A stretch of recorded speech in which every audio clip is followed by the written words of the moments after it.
you're so good at cleaning, right? I'll leave it to you. Handle it like you always do, my sister-in-law said with a dismissive wave, her tone dripping with false sweetness. Before I could even respond, she grabbed her purse and strutted out the door, leaving me standing in the middle of chaos. The apartment looked like a tornado had swept through it. Clothes were strewn across the floor like confetti after a wild party. Trash bags sat torn open, spilling their contents everywhere. The kitchen was a nightmare, dirty dishes towered in the sink, and the stench of rotting food made my stomach churn. How had she managed to destroy the place in just a few days? Her little boy, my nephew, tugged at the hem of my shirt, his tiny face downcast. I knelt down and pulled him into a hug, my heart aching for him. As I held him close, a quiet resolve settled over me. One day, I thought, she'll regret treating me like this. My name is Lily, I'm 25, and I'm a housekeeper. Yes, a housekeeper. I know what you're thinking. Some people picture a middle-aged woman in a frumpy uniform scrubbing floors for wealthy families, like something out of a cheesy TV drama. But that's not me. I'm young, I love what I do, and I'm damn good at it. When I tell people about my job, their reactions are always the same. Their eyebrows shoot up, and they ask, why would you choose that? There are so many other jobs out there. But here's the thing, I've always been good at housework. There's something deeply satisfying about turning chaos into order, about making a space feel warm and welcoming. If I can make someone's life a little easier, a little brighter, then I'm happy. For me, being a housekeeper isn't just a job, it's a calling. And honestly, it's not just rich families who need help. These days, I work with elderly folks who can't keep up with chores, busy parents juggling work and kids, and even single professionals who just need a hand. It's a job that matters, even if some people don't see it that way. At first, my family didn't get it. My parents worried I was wasting my potential, but over time, they came around. Now, they cheer me on, saying, good luck with your work, Lily. Still, not everyone is so supportive. Some people look down on what I do, and it stings more than I'd like to admit. Take my brother's wife, Amanda. From the moment we met, she made it clear she didn't respect me. The first time we were alone, she smirked and said, isn't being a housekeeper, like, a job for old ladies? I don't get why you'd want to be someone's servant. Her words cut deep, but I bit my tongue. My brother was head over heels for her, and I didn't want to ruin his happiness, so I kept my distance, hoping we could at least coexist peacefully. But Amanda had other plans. When my nephew was born, things got worse. One day, she called me out of the blue. Lily, can you do me a favor? She asked, her voice sugary sweet. I knew better than to trust that tone, but I agreed anyway. It was my day off, but arguing with Amanda was like trying to reason with a brick wall. So, I went. The moment I stepped into their apartment, I froze. The place was a war zone. Clothes were piled everywhere, trash spilled out of torn bags, and the air was thick with the sour smell of neglect. The kitchen was a disaster. Dirty dishes teetered precariously in the sink, and half-empty cups littered the counters. It was like she'd been actively trying to destroy the place. Amanda stood in the middle of it all, completely unfazed. You're a housekeeper, she said with a shrug, as if that explained everything. You're good at this stuff, right? Clean it up for me, and since we're family, you'll do it for free, won't you? Before I could respond, she grabbed her keys and walked out the door, leaving me alone with the mess and my nephew. As I stood there, my fists clenched at my sides, I felt a surge of anger, but then I looked down at my nephew, his big eyes filled with sadness, and I knew I couldn't walk away. Not yet. I took a deep breath, rolled up my sleeves, and got to work. But as I cleaned, I couldn't shake the thought, one day, Amanda, you'll regret this. I have something to do. Make sure it's done perfectly by the evening, Amanda said, her tone sharp and dismissive. She didn't even wait for a response, before grabbing her bag and heading for the door. I stood there, stunned. She wanted me to clean her disaster of a house, for free, and on a tight deadline? The audacity of it left me speechless. Amanda was a stay-at-home mom. Why couldn't she handle her own mess? And after all the time she'd mocked my job, how could she possibly think I'd just roll over and do her a favor because we were family? I had a million things I wanted to say, but in the end, I swallowed my words. Arguing with Amanda was like talking to a brick wall, pointless and exhausting. But her selfishness didn't stop there. She also expected me to babysit my 2-year-old nephew. This is ridiculous, I thought, frustration bubbling up inside me. It wasn't that I disliked kids, I just had no experience with toddlers. The only child I'd ever looked after was a relative's 5th grader, and even that had been a stretch. Toddlers were a whole different ballgame. I wasn't being modest when I said I couldn't be trusted with that. I can't do it, I told her firmly. I'm a housekeeper, not a babysitter. Hire a professional or put him in daycare. But Amanda just waved me off. It's basically the same thing. Babysitters and daycare cost money. Why should I pay for that?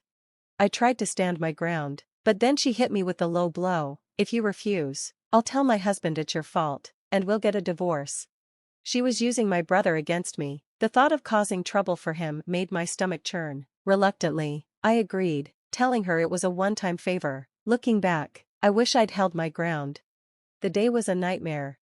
The house was a disaster zone. Trash was piled everywhere, and it wasn't even sorted properly. When I picked up one of the bags, bugs came crawling out. I'm used to dealing with messes, but that didn't make it any less disgusting. The laundry basket was overflowing with clothes, some of which needed to be washed by hand. The kitchen was a war zone. Dirty dishes were stacked precariously in the sink, and the stench of old food made me gag. After scrubbing the dishes, I had to scour the sink just to make it look halfway decent. But cleaning was the easy part. Watching my nephew was the real challenge. He wasn't a bad kid, but he was a handful. The moment he saw something interesting, he'd dart toward it, forcing me to drop whatever I was doing to stop him. He kept jumping on me, begging me to play, and trying to help with the cleaning. Keeping him entertained while tackling the mess was exhausting. Somehow, I made it through the day. When Amanda came home that evening, she didn't thank me. Instead, she inspected the house like a drill sergeant and immediately started criticizing my work. Couldn't you have made it cleaner? When you clean, the house should sparkle. You're a professional, aren't you? And then, as if that wasn't enough, she turned her attention to the food I'd prepared for my nephew. Don't feed him that ready-made junk. It's bad for his health. You should have cooked something homemade. Being busy is no excuse, she scolded. I couldn't believe it. I'd spent my entire day off cleaning her house and watching her kid, for free, and all she could do was complain. But it didn't end there. Even though I'd made it clear it was a one-time favor, Amanda kept calling me every time she needed help. She always seemed to know when I had a day off, probably because she'd gotten the information from my brother. One day, she even showed up at my apartment, demanding I come over. When I pretended not to be home, she started pounding on the door. Come out, I know you're in there, she shouted. I didn't want to disturb the neighbors, so I finally opened the door. The second I did, she grabbed my arm and dragged me to her house. Stop acting like a child, she snapped. I tried to insist she pay me, but she always refused. Why should I pay you? No way, she'd say, as if I were the one being unreasonable.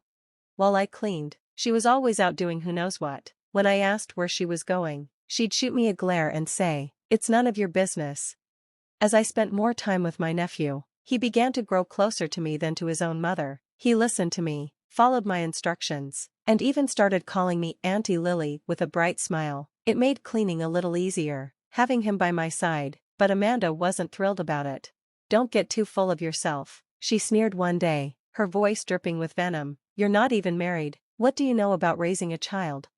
I bit my tongue, but the thought burned in my mind. If you care so much, why don't you spend time with your son instead of dumping him on me?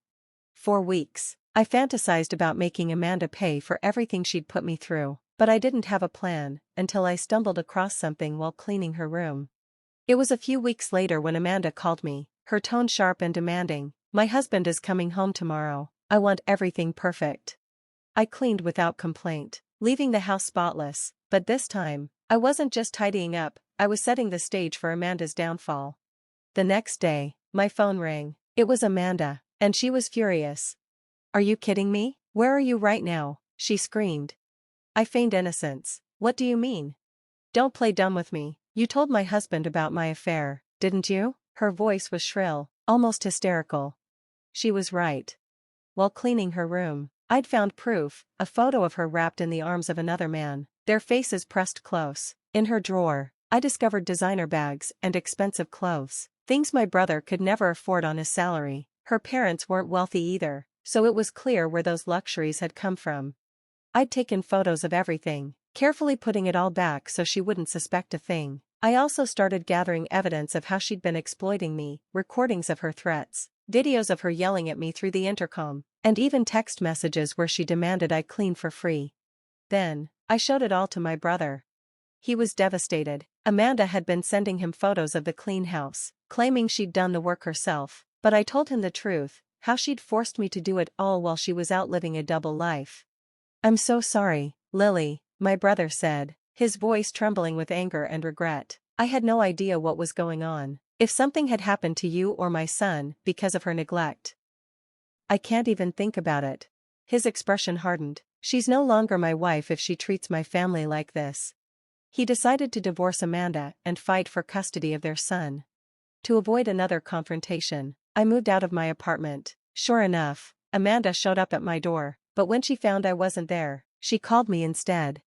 "You need to convince your brother not to divorce me," she begged, her voice desperate. "I don't want a divorce. If you hadn't told him about my affair, we could have stayed happy forever. Did you hold a grudge because I made you clean? How could you destroy my family like that? Do you think you can take responsibility for our son growing up without both parents?" At first, her shouting rattled me, but the more she yelled, the calmer I felt. Her selfishness was staggering.